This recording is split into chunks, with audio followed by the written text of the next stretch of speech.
I stared at the email from COO Richard Brennan, reading it 3 times to make sure I understood correctly. Known essential staff can skip the merger announcement call. Known essential. After 6 months leading the due diligence on a $42 million acquisition of CloudSync Technologies, I was apparently non-essential. My fingers moved before my brain caught up. Then your acquisition lead is skipping too, I typed and hit send.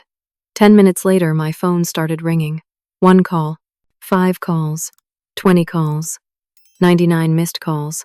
My screen wouldn't stop lighting up. I realized I had just exposed something massive. But I had no idea how deep it went, or how much danger I had just walked into. My phone vibrated so violently it nearly danced off my desk. The screen showed a cascade of incoming calls, voicemails piling up faster than I could comprehend. I grabbed it, scrolling through the caller list. VP of Strategy Monica Hartwell, Board Member Thomas Ashford, CEO Janet Sorensen's executive assistant, 3 different lawyers. What had I done? I clicked on Monica's voicemail first. Her voice came through sharp and venomous. Sheila, what the hell were you thinking? You've ruined everything. Call me back immediately and tell me you can fix this. Fix what? I sat frozen at my desk in our Austin office. The afternoon sun streaming through the floor-to-ceiling windows that overlooked Lady Bird Lake. Around me, my colleagues worked quietly, oblivious to the storm building around my cubicle.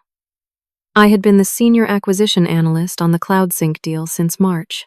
It was now September, and we were supposed to close next month. I had spent countless nights reviewing financial statements, conducting site visits, interviewing CloudSync's management team, and building the financial models that justified the acquisition price. But that email, known essential staff, the words burned. I opened my laptop and navigated to the shared drive where all merger documents lived. I pulled up the final presentation deck that was supposed to be shown to the board today during the big announcement call. I had submitted my analysis 3 weeks ago. A comprehensive 87-page report detailing every aspect of CloudSync's business, their revenue streams, their debt structure, their customer concentration risks. I scrolled through the presentation. Page 1 showed the deal overview. Acquiring CloudSync Technologies for $42 million in cash and stock. Expected to close October 15th. The SPIES, acquisition lead, Richard Brennan, Chief Operating Officer. My name appeared nowhere. I scrolled faster. Page 12 showed financial projections. Revenue growth of 35% annually for the next 5 years. EBITDA margins expanding from 18% to 28%. These were not my numbers. My models had shown 22% revenue growth and margin expansion to only 23%. I had been conservative because CloudSync's customer base was concentrated among only 12 major clients, and 3 of those clients were already negotiating price reductions. I clicked back to my original submission folder. There it was. My report, dated August 19th. Comprehensive, cautious, realistic. I opened the document properties. Last modified by Richard Brennan on September 2nd. He had opened my file 2 weeks ago. My hands trembled as I pulled up version history. Richard had systematically gone through my report and created a parallel version. Every place my name appeared as lead analyst, he had removed it. Every conservative projection I made, he had inflated. Every risk I flagged, he had minimized or deleted entirely. I found footnote 17 in my original report. It was the most critical finding of my entire analysis. CloudSync had guaranteed certain performance metrics to their largest client, Datacore Industries. If CloudSync failed to meet those metrics by December 31st, Datacore had the right to terminate their contract and receive a full refund of the $8.3 million they had paid up front. CloudSync's management had mentioned this casually during a site visit, and I had pressed them on the details. The contract was ironclad. CloudSync was currently tracking to miss those metrics by at least 20%. In Richard's version of the deck, footnote 17 was gone, just deleted, as if that $8.3 million risk did not exist. My desk phone rang. I picked it up without thinking. Sheila. It's Marcus. My junior analyst sounded terrified. Marcus Palmer had just graduated from UT Austin last year and had been helping me with data collection on the CloudSync deal. He was smart and eager and completely loyal. Marcus, what's happening? Richard just called an emergency meeting. Conference room B.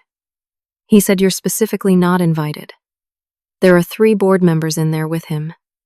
And Monica. They keep looking over at your desk. Sheila, I think something really bad is happening. I stood up and looked across the open office layout. Conference room B sat 50 feet away, glass walls offering a clear view inside. Richard stood at the head of the table, his salt and pepper hair perfectly styled, his charcoal suit immaculate. He was in his early 50s, handsome in that polished executive way, and he had been COO for 3 years. Monica sat to his right, her expression tight and anxious. 3 board members I recognized filled the other seats: Thomas Ashford, Martha Reynolds, and Kevin Strand, all close allies of Richard. Richard gestured emphatically while talking. One of the board members nodded. Another took notes. Martha glanced toward my desk and quickly looked away. Marcus, I need you to do something for me. Go to the shared drive and download every file in the CloudSync acquisition folder. Every version of every document. Send them to your personal email right now. Sheila, that's against company policy. I know. Do it anyway. Trust me. I hung up and started doing the same thing. I grabbed my personal phone and photographed my computer screen, capturing page after page of Richard's altered documents. I logged into my personal email and started forwarding files. My work email, my analysis, my correspondence with CloudSync's management. My badge reader beeped. I looked down. The little light that was normally green had turned red. I stood up and walked toward conference room B. Richard saw me coming. He said something to the others and stepped outside, closing the door behind him. Sheila, I'm glad I caught you. His voice was smooth, concerned, almost fatherly. There's been a bit of a miscommunication about today's call. I think it's best if you take the rest of the day off while we sort things out. Sort what out? Why was I called non-essential? You're not non-essential. That email was poorly worded. But there are some sensitive discussions happening right now that involve executive-level decisions, and I think it's better if you're not in the office while we work through them. What decisions? This is my deal, Richard. I've been running this acquisition for 6 months. His expression hardened just slightly. It's not your deal, Sheila. You're an analyst. Analysts support deals. They don't run them. I run them. And right now, I need you to go home. You changed my report. You inflated the projections and removed critical risk factors. I updated the report based on new information. That's my job. What new information? I was on a call with CloudSync's CFO 4 days ago, and nothing has changed. You deleted my warning about the DataCore contract. The DataCore situation has been resolved. How? When? Nobody told me. Richard's jaw tightened. Because you're an analyst, not a decision maker. Now please, go home. We'll talk tomorrow. He turned and walked back into the conference room. I stood there, feeling the eyes of the entire office on me. I tried to swipe my badge at the conference room door. The reader beeped red. Access denied. My badge had been deactivated. I walked back to my desk in a daze. I grabbed my purse and my personal phone.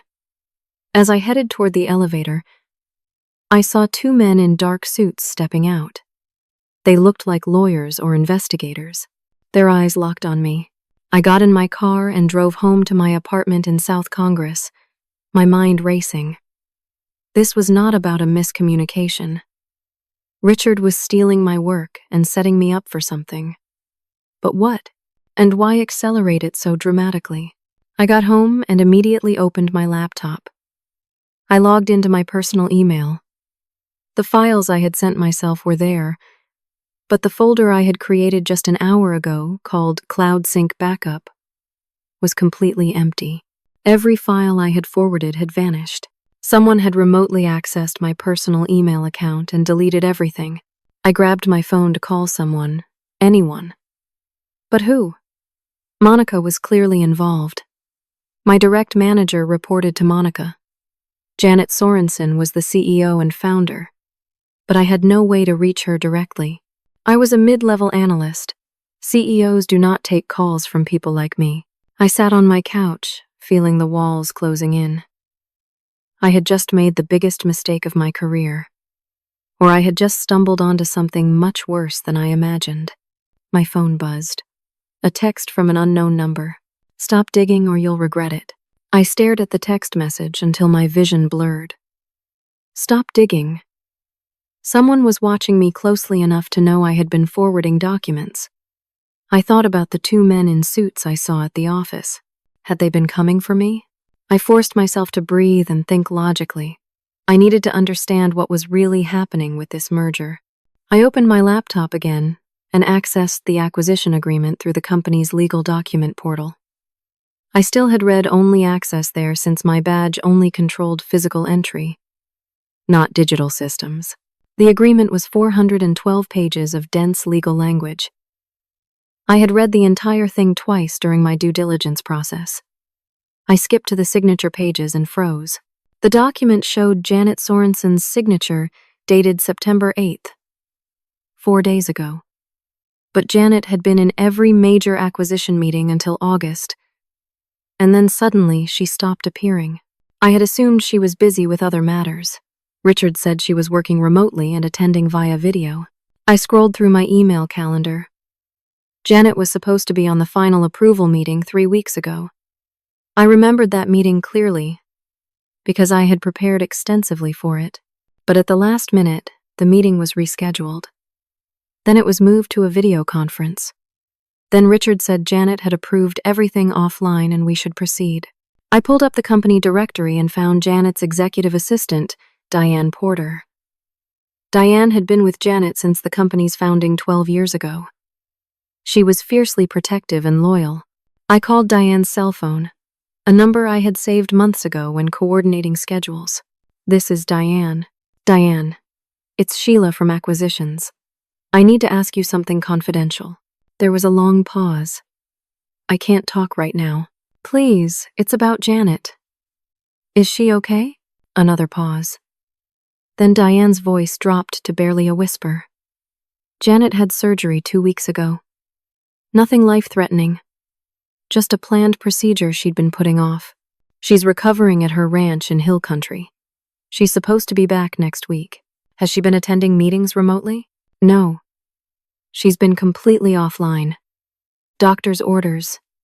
No screens. No stress. Richard told everyone she was participating via video, but that's not true. I tried to tell the board, but Richard said I was overstepping and threatened to have me fired for violating Janet's medical privacy. My stomach dropped. Diane, the merger is closing today. At 4 p.m. What? No, it's not. It's scheduled for October 15th. Janet specifically said nothing happens until she's back and can review everything personally. Richard moved the date. I'm looking at the closing documents right now. Diane's breath caught. Oh my God. He's doing this while she's unreachable. Sheila, Janet doesn't know anything about this. She thinks everything is on hold until she returns. I need to reach her. Do you have the number for her ranch? I can't give that out. But Sheila, you need to be careful. Richard has been consolidating power while Janet's been out. He got the board to approve some bylaw changes. Something about emergency succession authority. I don't understand all the legal details, but it gives him control if Janet is incapacitated. She's not incapacitated. She had surgery. I know. But the bylaws don't distinguish. Any medical absence over 10 days triggers the clause. Janet's been out for 14 days. We talked for another minute before Diane hung up, terrified of being caught.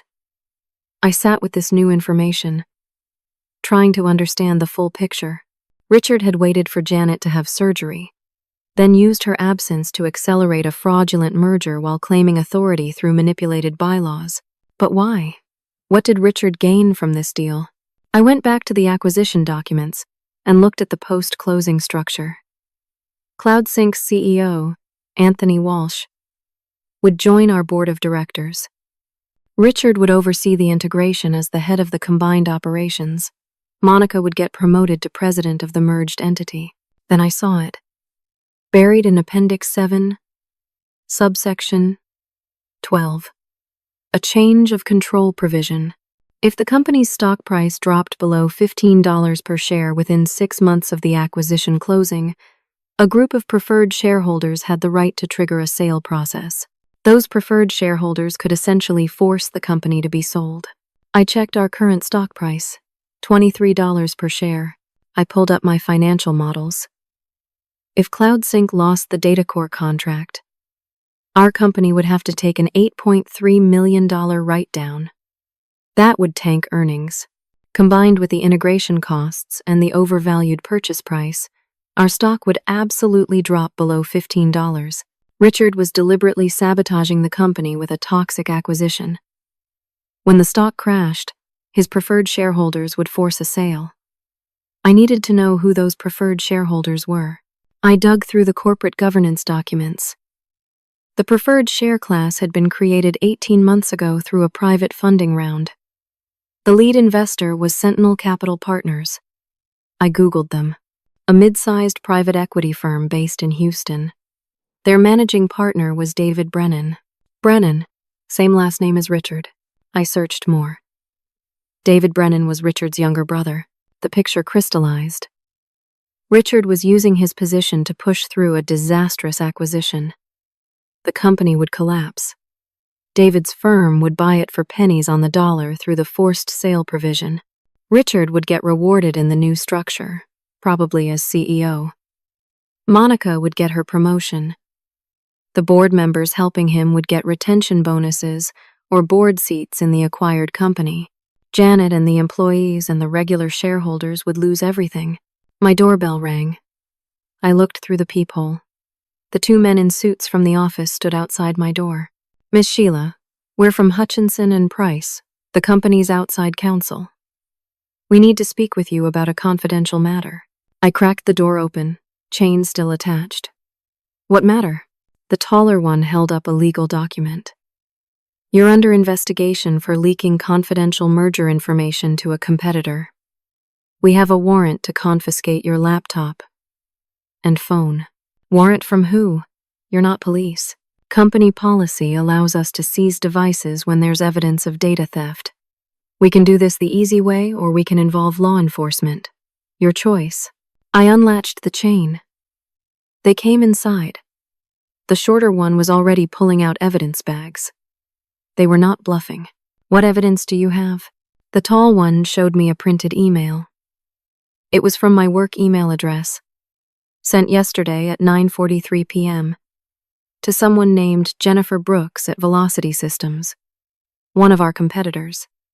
The subject line read, CloudSync acquisition terms, and the body included detailed information about the deal structure and pricing.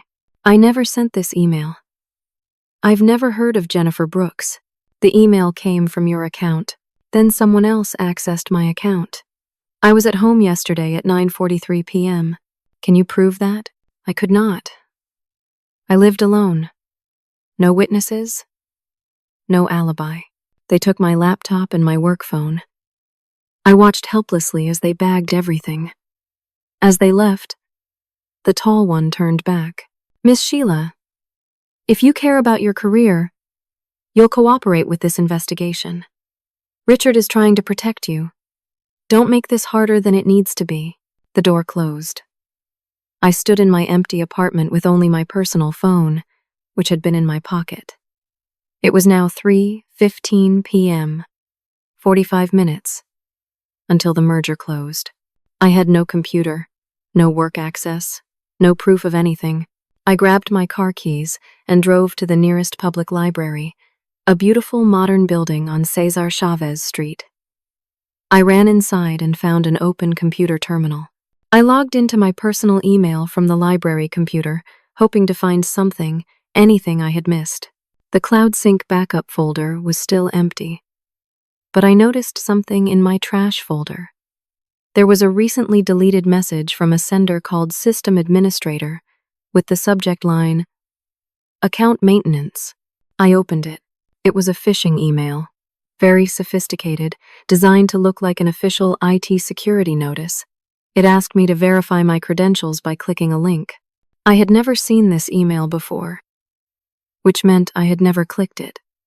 But someone had accessed my personal email account anyway, probably by exploiting a security vulnerability.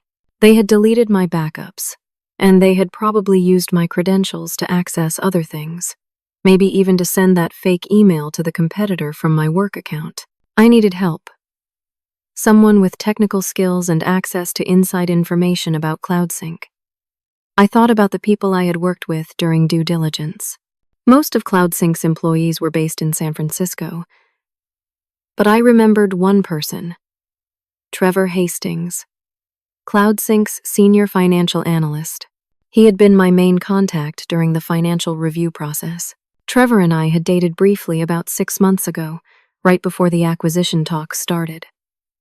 It ended amicably when we both got too busy with work. We had not spoken in months. But he was smart, detail-oriented, and he had access to CloudSync's real financials. I found Trevor on social media through the library computer.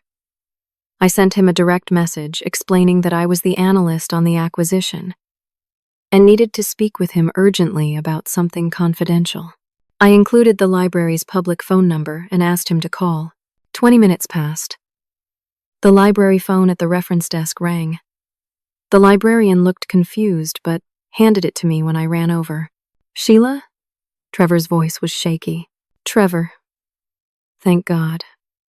I need to know the truth about CloudSync's finances. I can't talk about this. If they find out I'm talking to you, I'll lose my job. Trevor, your company is being acquired in 20 minutes for $42 million. If there's something wrong with that deal, people need to know. There was a long silence. Then Trevor's voice came back, barely above a whisper. CloudSync is insolvent. We have $16 million in unreported debt to a shadow lender based in the Cayman Islands. The lender is connected to a private equity firm, but I don't know which one. Our CEO, Anthony Walsh, structured it that way deliberately to hide it from due diligence. He's getting $8 million personally as part of your acquisition. He knows the company is worthless, but he's dumping all the debt and legal liability on your company and walking away rich. How do you know this? I found documents 2 days ago in Anthony's office. I was looking for the data core contract file and found a folder marked confidential. The loan agreements were inside. I photographed them with my phone. Trevor, you need to send those to me right now. I can't. Anthony found out I saw them. He came to my apartment last night with his head of security. He said if I say anything to anyone, his brother will evict my mother from her nursing home. Anthony's brother owns the facility where my mom lives. She has advanced Alzheimer's.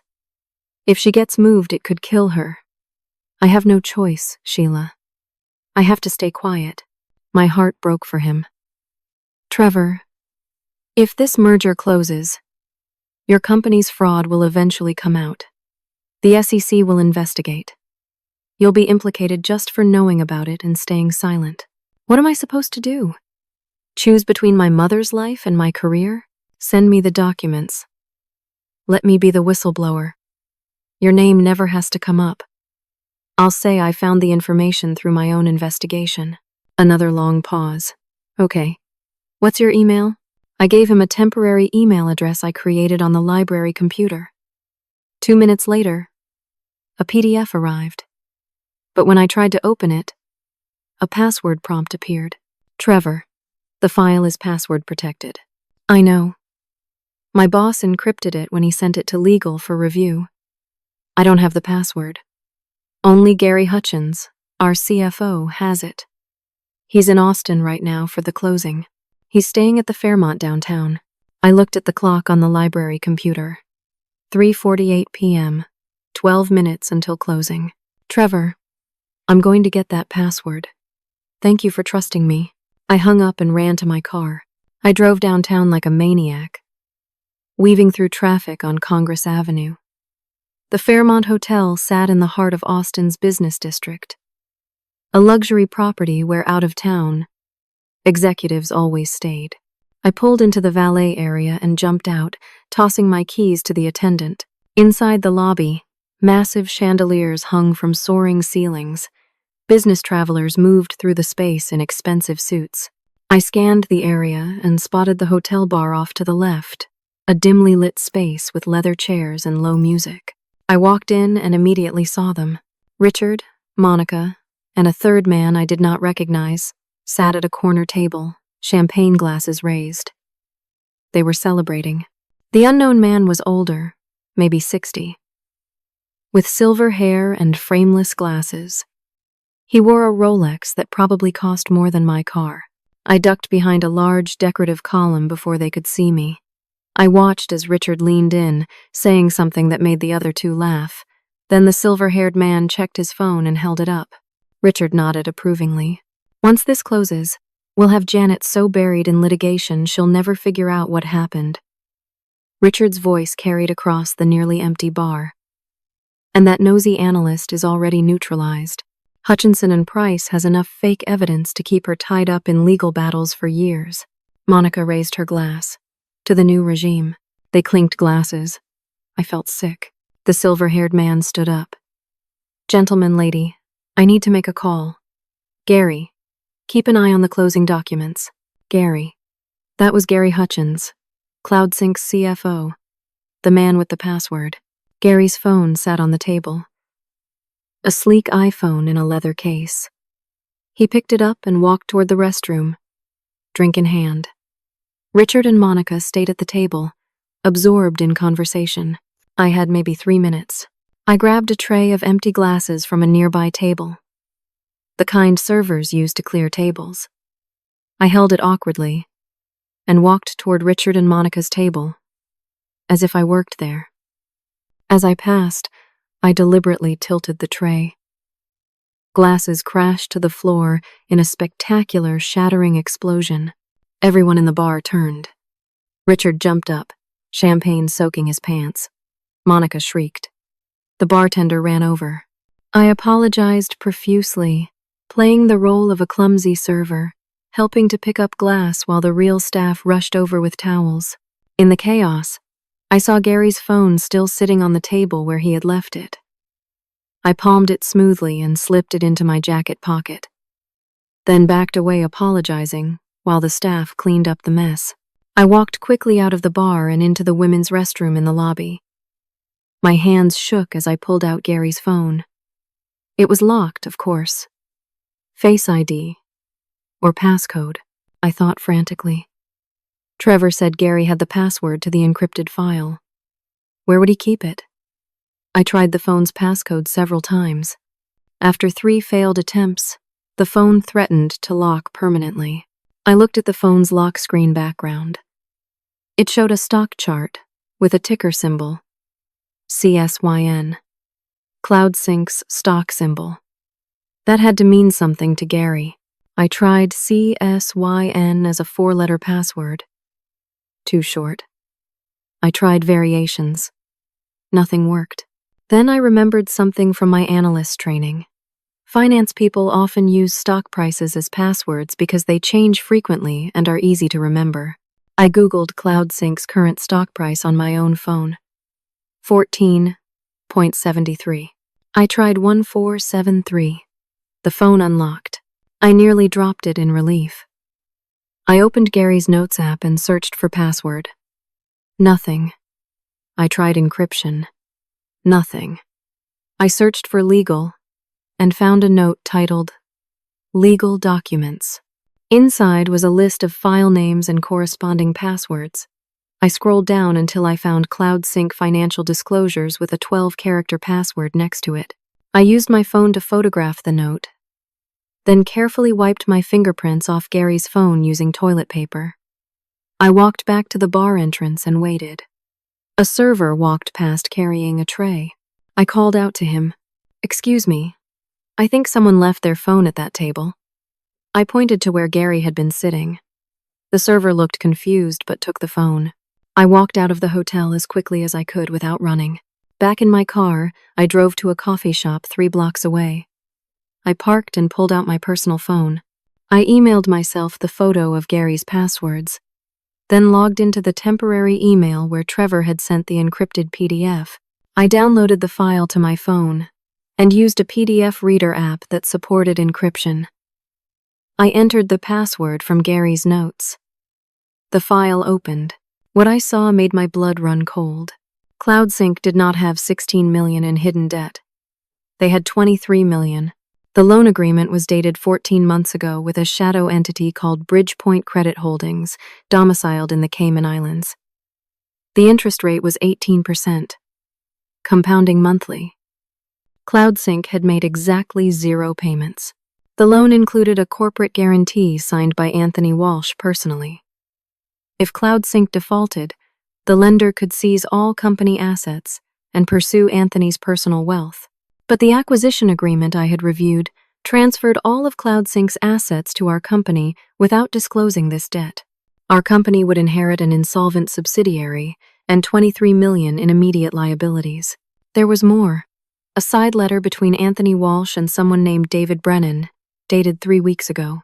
David agreed to have Bridgepoint Credit Holdings forgive the debt if Anthony supported a specific post-acquisition restructuring plan. The plan included Anthony joining our board and voting in favor of a sale process if the stock price triggered the change of control provision. David Brennan, Richard's brother. The pieces locked together. I checked the time. 4:07 p.m. The merger had closed 7 minutes ago. I had failed. I sat in my car, staring at the documents on my phone screen, feeling the weight of complete defeat. The deal was done. Our company now owned a bankrupt subsidiary with hidden debt that would emerge in weeks or months. The stock would crash. Sentinel Capital would buy the company for nothing. Richard and his conspirators would get rich. Janet would lose everything she built. And I had proof of all of it. But I was too late. My phone rang. "Unknown number," I answered. "Miss Sheila, this is Douglas Whitmore. I'm the board chair. We need to talk immediately." Douglas Whitmore was one of the original investors in the company, a respected venture capitalist who had backed Janet from the beginning. His voice sounded strained. "Mr. Whitmore, the merger already closed. It's too late." "No, it did not close." I stopped it. "You need to tell me everything you know. Right now." "Where are you?" "I'm at a coffee shop on 6th Street. Stay there." "I'm sending a car." "Do not move. Do not talk to anyone. We have a very serious problem, and you might be the only person who can help us fix it." A black Mercedes SUV pulled up outside the coffee shop 18 minutes later. The driver, a stern woman in a dark suit, confirmed my identity and held the door open. I climbed into the back seat where Douglas Whitmore sat, with his phone pressed to his ear. Douglas was in his early 60s, with white hair and sharp blue eyes behind wire-rimmed glasses. He wore khakis and a button-down shirt, dressed down compared to Richard's corporate polish. He ended his call as the car pulled into traffic. "Tell me everything. Start from the beginning. Leave nothing out." I talked for 20 minutes straight while the car drove north out of downtown. I explained the email that started everything. Richard's manipulation of my analysis, the inflated projections, the deleted warnings, my deactivated badge, the fake investigation, the forged email to a competitor. I showed him the encrypted PDF on my phone with CloudSync's hidden debt. I explained the connection between Richard and David Brennan and Sentinel Capital. Douglas listened without interrupting, his expression growing darker with each revelation. When I finished, he was quiet for a long moment. Richard told me this morning that Janet approved the merger from her ranch. He showed me video of her participating in a board meeting via conference call. She verbally approved the deal and authorized him to execute on her behalf. Mr. Whitmore, Janet has been completely offline for 2 weeks recovering from surgery. Her assistant confirmed it. Whatever video Richard showed you was fake. That's what I'm afraid of. He pulled out his phone and played a video. It showed Janet sitting in what looked like a home office, bookshelves behind her, speaking clearly about approving the CloudSync acquisition and praising Richard's leadership. When was this recorded? This morning, supposedly. Richard presented it to the board at 11 a.m. I looked closely at the video. Janet wore a blue blouse. Her hair was styled. She looked professional and composed, but something was off. Can you play it again? Douglas replayed the video. I focused on Janet's face. Her expressions seemed slightly disconnected from her words. When she said Richard's name, her smile looked frozen. And behind her, through a window visible over her left shoulder, I could see trees in full green foliage. Mr. Whitmore, look at the background. Those trees are fully green. It's late September. The leaves in hill country should be starting to turn. This video is old, probably from summer. Douglas enlarged the video on his phone. You're right. My God, you're absolutely right. He used old footage. Can you stop the merger? I already did. When you called out the Bluebird protocol through my assistant, I knew something was very wrong. Janet and I created that authentication phrase 12 years ago when the company was just starting and we were worried about corporate espionage. Only 5 people ever knew about it. The fact that you knew it meant Janet had to have given it to you through someone she trusted completely. Her assistant, Diane. Right. So I interrupted the signing and demanded we get Janet on a phone call, not video. Real-time, 2-way conversation. Richard tried to claim she was unavailable, but I insisted. We called her ranch, a housekeeper answered. She told us Janet was resting per her guardian's instructions and could not be disturbed. Guardian? Janet does not have a guardian. That's exactly what I said. I explained I was the board chair and needed to speak with her immediately about a corporate matter. The housekeeper was reluctant, but Janet overheard and took the phone. When I explained what was happening, she was shocked. She knew nothing about the merger closing early. She thought everything was delayed until October 15th, when she returns to the office. Relief flooded through me. So the deal did not close?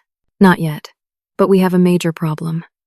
When I tried to formally cancel the signing, Richard produced documents showing that Janet filed for voluntary medical leave 3 weeks ago and designated him as her temporary successor with full authority to execute major transactions. The documents include Janet's signature and are witnessed by Monica and 2 other executives. Janet never signed those. I know that now. But the documents appear legitimate. Richard claims the bylaw changes the board approved last month. Give him this authority during any executive medical absence. Over 10 days. Janet has been out for 14 days. Those bylaws were manipulated. Probably. But they were legally voted on and approved by the board. I voted for them myself, though I did not read the fine print. Richard presented them as routine governance updates. I trusted him. Douglas's voice was bitter. Richard has been very careful. Every move is technically legal. If we accept the premise that Janet validly transferred authority to him. What did Janet say when you called her? She told me she never signed any medical leave documents and never designated Richard as her successor. She's driving to Austin right now from her ranch, but that's a 4-hour drive, and she only left 30 minutes ago. She will not arrive until after 8 p.m. Where are we going now? To the office. Richard has reconvened the signing for 5 p.m. He claims we have a contractual obligation to close today, or pay a $2 million breakup fee to CloudSync. He says Janet's objections are the result of post-surgical confusion and medication side effects, and that we should proceed based on the authority she granted him before her surgery. That's insane. Welcome to corporate law. If Richard has documents that appear to give him authority, and if the board accepts those documents as valid, then he can proceed. 3 board members are supporting him: Martha Reynolds, Kevin Strand, and Thomas Ashford. That's 3 votes. I'm opposed. 2 other board members are out of the country and unreachable. That makes it 3-1 in Richard's favor unless we can produce hard evidence of fraud before 5 p.m. I checked the time. 4:32 p.m. 28 minutes. I have evidence. The Cloud Sync debt documents, the connection to Sentinel Capital, and David Brennan.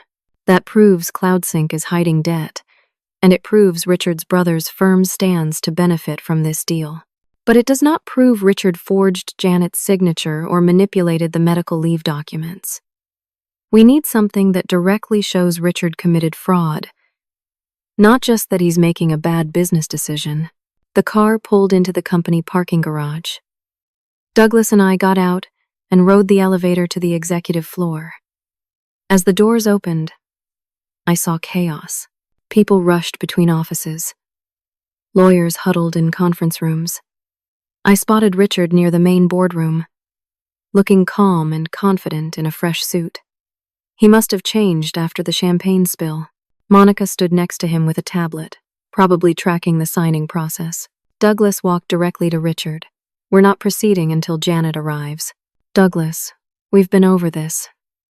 Janet granted me authority. The documents are in order. We have a legal obligation to close by end of business today.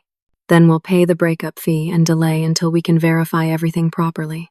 The breakup fee is $2 million. The board won't approve that expense, especially when we have clear authority to proceed.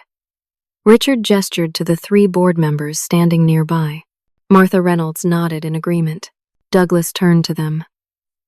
Are you really comfortable closing a $42 million acquisition based on documents that the CEO claims she never signed? Thomas Ashford spoke up. Douglas, Janet had surgery. She's on pain medication. I spoke with her physician, and he confirmed that patients often experience confusion and memory gaps after anesthesia. It's entirely possible she signed documents and does not remember doing so. You spoke with her physician? That violates HIPAA privacy laws. Richard arranged the call through Janet's medical power of attorney designation. Janet never designated anyone as her medical power of attorney. Richard smiled slightly. Actually, she did. As part of the routine executive succession planning we implemented 6 months ago. All C-suite executives designated medical proxies in case of emergency. Janet designated me. The documents are filed with HR. I felt sick. Richard had been planning this for months. Every piece carefully positioned. Every document technically legitimate. He had built a perfect trap. Douglas looked at me, and I saw the same realization in his eyes. We could not prove fraud in 26 minutes. Richard had covered every angle. The boardroom doors opened. The lawyers beckoned everyone inside. The signing was about to resume. I thought desperately. There had to be something. Some piece of evidence that definitively proved Richard's fraud. I mentally reviewed everything I knew. The forged email from my account, the altered projections, the deleted risk warnings, the fake video of Janet, the medical leave documents. Then I remembered something. When I forwarded files to my personal email earlier today, someone had deleted them remotely. That meant someone had accessed my personal email account without authorization. That was a federal crime. If I could prove Richard or someone working for him had hacked my email, that would be direct evidence of criminal activity. But I had no proof of who did it. And even if I did, it would not stop this signing in the next 25 minutes. I watched Richard walk into the boardroom, victory written on his face. This was happening. The merger was closing, and I was powerless to stop it. Then my phone buzzed. A text from Trevor. Gary knows his phone was taken. He's checking security cameras at the hotel. You're in serious danger. I showed Douglas the text. He went pale. If they can prove you stole Gary's phone, Richard will have you arrested. You'll be completely discredited. Everything you've told me becomes the ranting of a disgruntled employee who committed theft. I did not steal it. I borrowed it for 3 minutes and returned it. That won't matter. They'll call it theft. They'll say you were desperately trying to sabotage the deal after being fired. I looked through the glass walls into the boardroom. Richard sat at the head of the table. CloudSync's CEO, Anthony Walsh, sat opposite him with a pen in hand. The signature pages were laid out. Lawyers flanked both sides. They were going to sign, and I was going to go to jail. Unless I did something right now that changed everything. I pulled out my phone and opened the camera app. I set it to record video. Then I walked into the boardroom uninvited. Every head turned as I entered. Richard's eyes narrowed. Monica stood up abruptly. Douglas followed me in, looking uncertain about what I was planning. Sheila, you're not authorized to be in this meeting, Richard said calmly.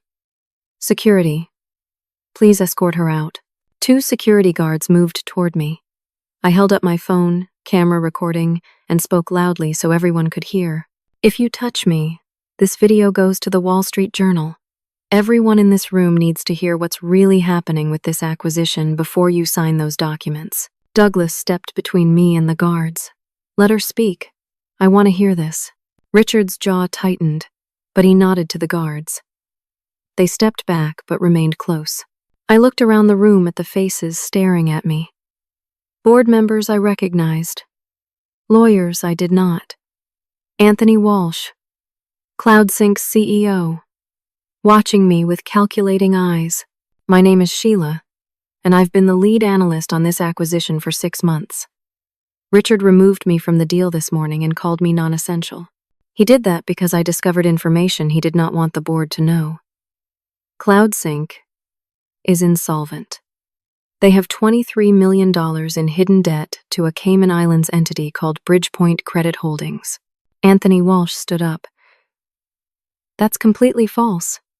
Our financials were audited and reviewed by your due diligence team. Your financials were manipulated. I have the real loan documents. The debt was structured to avoid disclosure requirements. You personally guaranteed the loan, and you're defaulting. This acquisition is your escape. You're dumping the debt on our company and walking away with $8 million while we inherit your bankruptcy. Anthony's lawyer leaned in and whispered urgently. Anthony's face went from red to pale. I turned to Richard. You knew about the debt. Your brother David runs Sentinel Capital Partners, the private equity firm that controls Bridgepoint Credit Holdings. You've been working together to destroy this company, so Sentinel can buy it for nothing when the stock crashes. Richard remained calm.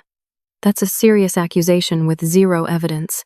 You're clearly having some kind of breakdown, Sheila. Everyone in this room knows you've been under investigation for leaking confidential information to competitors. You sent proprietary deal terms to Velocity Systems yesterday. I never sent that email. Someone hacked my account and sent it to frame me. Just like someone deleted the backup files I sent to my personal email. Just like someone created fake medical leave documents with Janet's forged signature. Martha Reynolds, one of the board members, spoke up. Do you have proof of any of this? Yes. I pulled up the encrypted PDF on my phone and held it up. This document shows CloudSync's real debt structure and the connection to Sentinel Capital. I can send it to everyone right now. Richard moved fast. That document was obtained illegally. Sheila stole property from CloudSync's CFO earlier today at the Fairmont Hotel. Gary? Is that correct? Gary Hutchins, who I now saw sitting in the corner of the room, nodded. She took my phone without permission. I have her on security camera footage. I returned your phone within 5 minutes. I needed the password to decrypt files that your CEO was hiding from due diligence. Theft is theft, Richard said smoothly. Security? Call the police. We need to file charges. Wait. Douglas held up his hand. Before we call anyone, I want to hear all of this. Sheila, send me that document right now. I airdropped the PDF to Douglas's phone. He opened it and started reading. The room fell silent except for the sound of papers shuffling and whispered conversations between lawyers. Richard watched Douglas read, and I saw the first crack in his composure. His confident smile faded slightly. Anthony Walsh stood up. This is absurd. Even if there were some kind of debt arrangement that was not disclosed, that would be our liability, not yours. The acquisition agreement includes representations and warranties. If they're false, you can sue us. Can we? I looked at the lawyers. What happens if CloudSync's representations are fraudulent and the company goes bankrupt immediately after closing? Who bears the loss? One of the lawyers cleared his throat. It depends on the specific language in the purchase agreement. If the fraud is discovered after closing, the buyer would need to pursue legal remedies, which could take years. In the meantime, the buyer absorbs the loss. Douglas looked up from his phone. This document shows a $23 million liability that was not disclosed. Richard, did you know about this? I had no knowledge of any such debt. Then why did you delete Sheila's warnings about CloudSync's financial risks from her due diligence report? I'm looking at the version history. You systematically removed every cautionary note she included. Richard's expression hardened. I updated the report based on new information. That's standard practice. What new information? Sheila says nothing changed, and she was in contact with CloudSync's management as recently as 4 days ago. She's not the only source of information. Then show us your sources. Show us what information contradicted her analysis. Richard paused, just for a second. But that pause was everything. Douglas stood up. I'm calling for a formal vote to postpone this signing until Janet arrives and we can properly investigate these allegations. All in favor? Douglas. We don't have time for this, Martha Reynolds said. We have to close by 5 p.m. or pay a $2 million breakup fee. Then we pay the fee. I move to postpone. I need a second. Silence. The 3 board members who supported Richard did not move. Douglas looked at me, and I saw desperation in his eyes. 3-1. He was outvoted. Richard reached for his pen. Since there's no second to Douglas's motion, we'll proceed with the signing as scheduled. Anthony, if you'll sign here. Anthony picked up his pen. The moment stretched out. I watched the tip of his pen move toward the signature line. Then the boardroom door burst open. Trevor stood there, breathing hard, holding a tablet. I have something everyone needs to see before you sign that. Trevor walked to the center of the room, his hands shaking but his voice steady. Richard stood up, his composure finally cracking. Who the hell are you? Trevor Hastings, Senior Financial Analyst at CloudSync. I've been compiling evidence for the past 2 days about what's really happening with this acquisition. He looked at Anthony Walsh. I'm sorry, Anthony, but I can't let this happen. Anthony's face went bright red. Trevor, you're fired. Get out of this room immediately or I'll have you arrested for corporate espionage. I already called the FBI. They're very interested in your relationship with Bridgepoint Credit Holdings and the loan fraud you've been perpetrating. Agent Sarah Cortland is on her way here right now. The room erupted. Anthony's lawyer grabbed his arm. Richard started objecting loudly. Monica moved toward the door as if considering running. Douglas held up his hands. Everyone stop.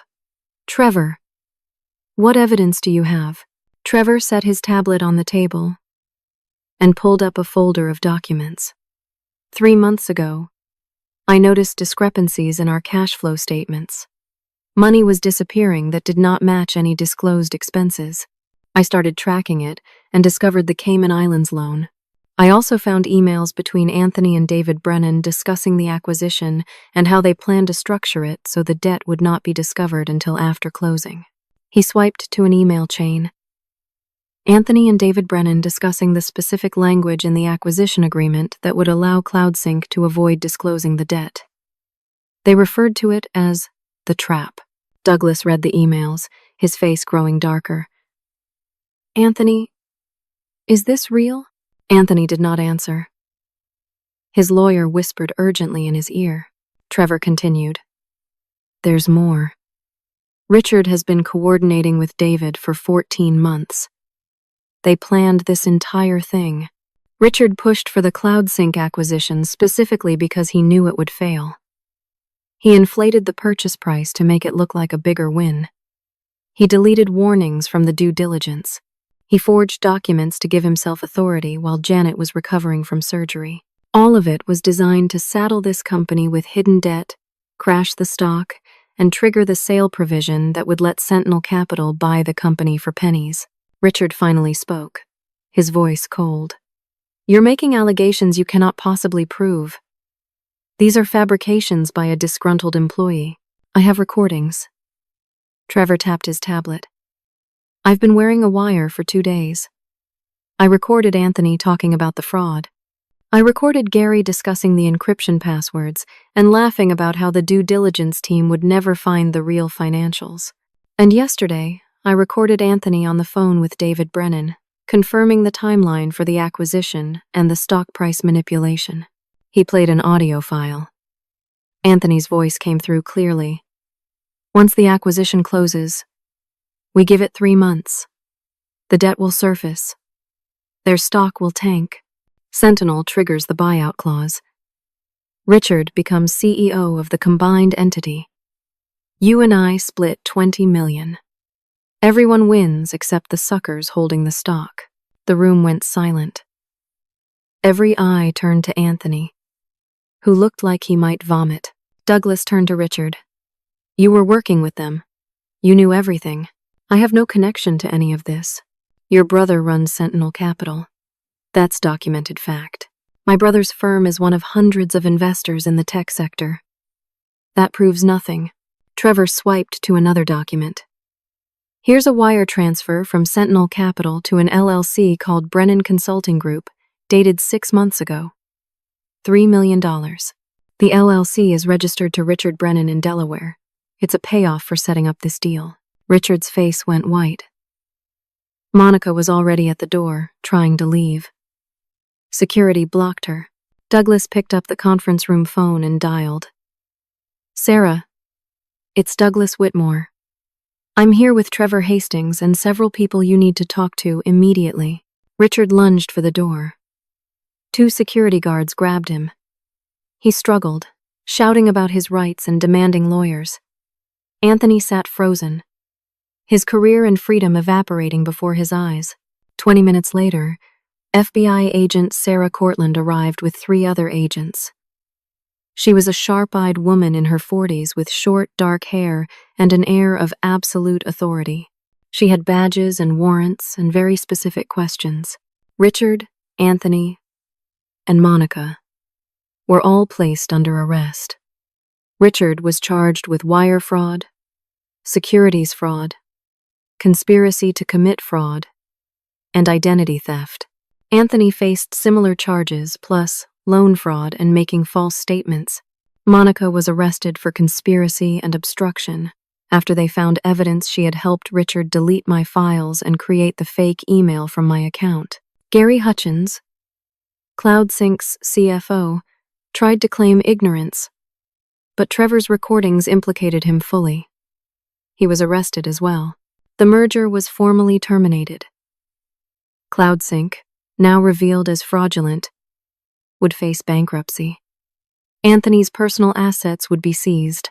David Brennan and Sentinel Capital were under investigation by the SEC. Douglas pulled me aside while FBI agents took statements from everyone in the room. I owe you an apology. And my gratitude.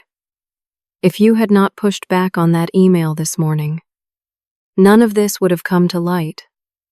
Until it was too late. How did Trevor know to come here? He called me after you spoke with him. He said you convinced him to do the right thing even though it put his mother at risk. I promised him we'd make sure his mother was protected. I called the nursing home administrator myself and explained the situation. She agreed to keep his mother's placement secure, regardless of what Anthony tried to do. I felt tears building. I thought we were too late. I thought Richard had won. He almost did. But you did not give up. That made all the difference. Agent Cortland approached us. Miss Sheila, I need to talk to you about the complaint you filed with our office 3 months ago. Regarding Richard Brennan, I froze. I never filed a complaint with the FBI. You did not? We have a detailed report filed under your name on June 14th describing suspicious activity related to a previous acquisition Richard led. The report included documents and analysis that started our investigation. That was not me. Douglas looked thoughtful. Maybe it was Janet. She has access to all analyst work product.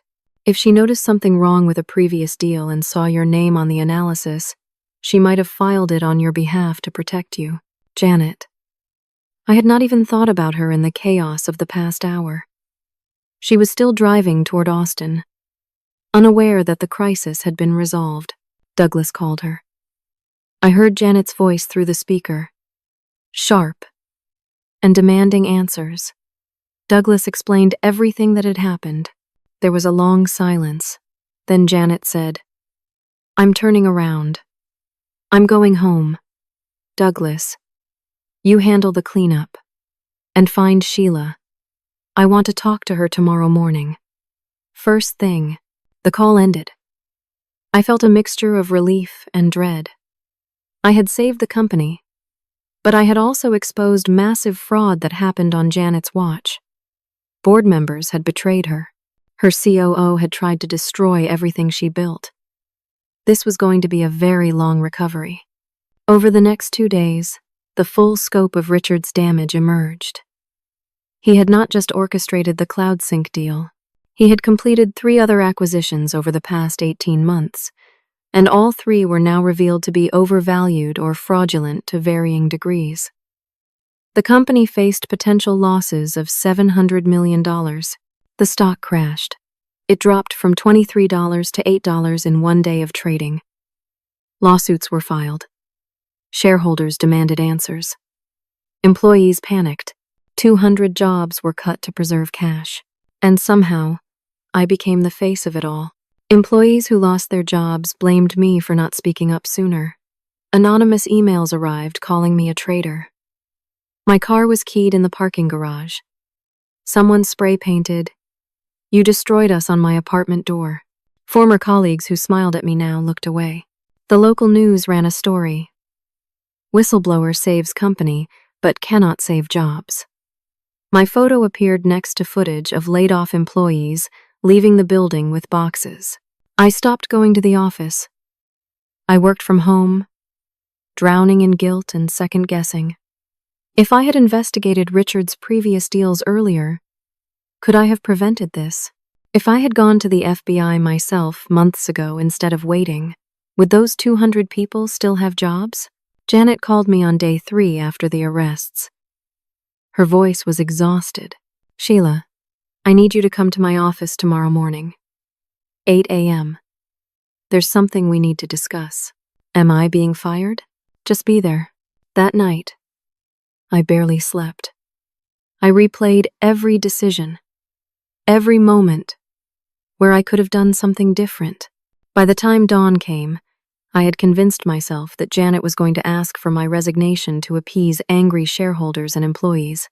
I would be the scapegoat, the analyst who let fraud happen under her nose, and then destroyed the company trying to fix it. I arrived at the office at 7:50 a.m. The executive floor was quiet. I walked to Janet's office and found Douglas already there with 2 people I did not recognize. They wore serious expressions. Janet gestured to a chair. Sit down, Sheila. We need to talk about your future. I sat down, bracing for the worst. Janet looked at me for a long moment, then handed me a folder. This is a formal offer letter. Vice President of Acquisitions and Risk Management. Reporting directly to me. Salary is $230,000 plus equity. You start Monday. I stared at the letter, unable to process what I was reading. I don't understand. I thought I was being fired. Fired? Sheila, You saved this company. If you had not pushed back on Richard's email, if you had not investigated the CloudSync deal, if you had not been brave enough to speak up when everyone told you to stay quiet, we would have closed that merger. We would have taken on $23 million in hidden debt. Within 6 months, Sentinel Capital would have owned us for nothing, and Richard would have walked away rich, while 800 employees lost everything. Douglas leaned forward. The board met yesterday. We reviewed the entire timeline. You did everything right. You raised concerns. You documented risks. You tried to escalate through proper channels. Richard systematically blocked you at every step. What happened was not your fault. It was his. But 200 people lost their jobs because of the damage Richard caused. 200 people kept their jobs because you stopped an even worse disaster, Janet said firmly. If that merger had closed, we would have lost 800 jobs, not 200. The company would have gone bankrupt. Everyone would have lost everything. You prevented that. One of the strangers spoke up. She was a woman in her 50s with short gray hair. I'm Elizabeth Chen. Actually, wait, no. Cannot use Chen. Elizabeth Morgan. I'm the attorney representing the shareholder lawsuit. I've reviewed all the evidence. Richard spent 18 months deliberately damaging this company. He manipulated board votes, forged documents, deleted critical information from due diligence reports, and coordinated with outside parties to commit securities fraud. You were not complicit in any of it. You were his victim, and then you became the person who stopped him. The other stranger, a man in his 40s, added, I'm Marcus. Wait, that is already used for your junior analyst. I'm Andrew Sheffield from the SEC. We're building criminal cases against Richard, Anthony, David Brennan, and 6 others involved in this conspiracy. Your documentation and Trevor's recordings are the foundation of our prosecution. You're going to be our star witness. I felt dizzy. People are sending me death threats. Someone vandalized my car. I know, Janet said quietly, and I'm sorry. I should have protected you better. I should have made a public statement immediately explaining what really happened. Instead, I let the narrative get away from us. That changes now. She pulled out her phone and showed me a video. It was a company-wide message she had recorded. In it, she explained the entire situation. She detailed Richard's fraud, the FBI investigation, the arrests. She specifically named me and Trevor as heroes who prevented a catastrophe. She took full responsibility for failing to catch Richard's activities earlier. She announced that the company was creating a whistleblower protection program in my name to ensure employees could report concerns without fear of retaliation. This goes out to all employees in 1 hour. I'm also doing interviews with the Wall Street Journal, Bloomberg, and TechCrunch. You don't have to talk to press if you don't want to, but I'm making sure everyone knows the truth about what you did. Over the next week, the narrative shifted. The Wall Street Journal published a detailed investigation titled, How One Analyst Stopped a $42 million Fraud and Got Blamed for It. The article laid out the entire timeline with quotes from Douglas, Janet, and Agent Cortland. It described Richard's systematic manipulation and my efforts to expose it. The response was overwhelming. Other women in tech reached out with similar stories of being scapegoated after exposing misconduct. A prominent venture capitalist tweeted the article, calling it essential reading for every board member. Within 48 hours, the hashtag #StopBlamingWhistleblowers was trending. The tide turned. Employees who had blamed me started apologizing. The vandalism stopped. People in the office began thanking me in the hallways. I received LinkedIn messages from executives at other companies asking for advice on building better oversight systems. The board faced intense pressure from shareholders. Douglas resigned as board chair, along with Martha Reynolds and Kevin Strand. The members who had supported Richard, new board members were appointed, including 2 with backgrounds in corporate ethics and fraud prevention. They voted unanimously to accept Janet's recommendation that I become VP of Acquisitions with expanded authority to implement new oversight protocols. Trevor was hired as my deputy. His mother's nursing home administrator personally called to thank him for his bravery and assure him his mother's placement was secure for life. Together, Trevor and I spent 6 months unwinding Richard's fraudulent deals. It was grueling work. We negotiated with the companies Richard had acquired, many of which had their own problems. We pursued legal remedies, clawed back payments, and sold off assets. In the end, we recovered $38 million of the potential $700 million in losses. It was not perfect. The company was smaller now, leaner, scarred by what had happened, but it survived. The planned 200 layoffs were reduced to 40 through careful restructuring and some people taking voluntary buyouts. It was still painful, but it was not catastrophic. Richard pled guilty to avoid trial. He was sentenced to 12 years in federal prison. Monica received 5 years. Anthony Walsh got 18 years. Gary Hutchins got 8 years. David Brennan and 2 other Sentinel Capital executives were convicted on conspiracy charges. Their convictions sent shockwaves through the private equity industry. The SEC used the case to implement new regulations on acquisition oversight and related party transactions. 8 months after that email that started everything, I was invited to speak at a corporate governance conference in San Francisco. The audience included 500 executives, board members, and compliance officers. I stood on stage, looking out at all those faces, and told my story. I talked about the cost of speaking up, the fear, the retaliation, the moment when I thought my career was over.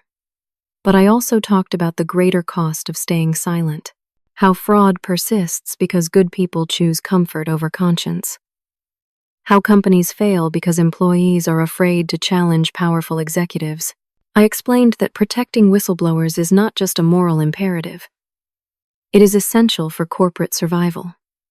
When employees know they will be punished for exposing problems, they stop reporting problems, and unreported problems grow until they destroy everything. After my speech, the response was extraordinary. 12 companies offered me consulting contracts. 3 law firms wanted me as an expert witness. 2 business schools asked me to guest lecture. A publisher offered me a book deal. I realized I was no longer the scapegoat. I had become a symbol of integrity in an industry desperate for it. On my 1-year anniversary at the company, Janet promoted me to Chief Risk Officer, a newly created C-suite position with authority over all major business decisions. I built a team of 12 analysts who reported directly to me, not to deal makers. I implemented systems ensuring no single executive could manipulate deals the way Richard had. I created a formal escalation process for concerns, with protections for employees who raised issues. I established an independent ethics hotline. I required all major acquisitions to have multiple reviewers with sign-off authority. I built the infrastructure that should have existed all along. I kept Richard's email framed on my office wall. Known essential staff can skip the merger call. I looked at it every morning as a reminder. The people in power will always try to decide who matters and who does not. But real change comes from the people they underestimate. The ones brave enough to say no when everyone else is saying yes. The ones willing to risk everything because some things matter more than keeping your job. I built a career on being underestimated. Now I was building a legacy on making sure no one else had to fight that battle alone. I created a mentorship program for young analysts, teaching them how to document concerns, when to escalate, and how to protect themselves when doing the right thing feels dangerous. I turned my pain into purpose, and my betrayal into a blueprint for change. The company thrived. Not because it avoided failure, but because it learned from it. Our stock recovered to $18 per share. We made 2 successful acquisitions under the new oversight framework. Employee satisfaction scores went up. We became known in the industry as a company that took ethics seriously. And I learned the most important lesson of all. You cannot control how people treat you, but you can control whether you let their treatment define you. I refuse to be erased. I refuse to be silenced. I refuse to accept that doing the right thing should cost you everything. In refusing, I won. I think about that moment when my phone showed 99 missed calls. That was the moment my life split into two paths. One path led to staying quiet, accepting Richard's label of non-essential, and watching a fraud destroy 800 lives. The other path led to speaking up, risking everything, and facing consequences I could not predict. I chose the harder path. And yes, it hurt. Yes, I lost sleep and friends and felt more alone than I ever had. But I also discovered something powerful. When you stand up for what is right, even when it costs you, you become someone you can be proud of. You build a life on principle instead of fear. The fraud would have happened whether I spoke up or not. Richard's plan was already in motion. The only question was whether anyone would stop it in time. I am grateful I found the courage to try. Now I ask you, if you were in my position, what would you have done? Have you ever faced a moment where doing the right thing meant risking everything you worked for? How did you handle it?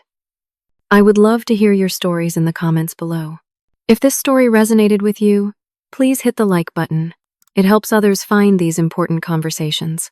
Subscribe to the channel for more stories about real people facing impossible choices and finding the courage to do what matters. And please share this video with someone who might need to hear it.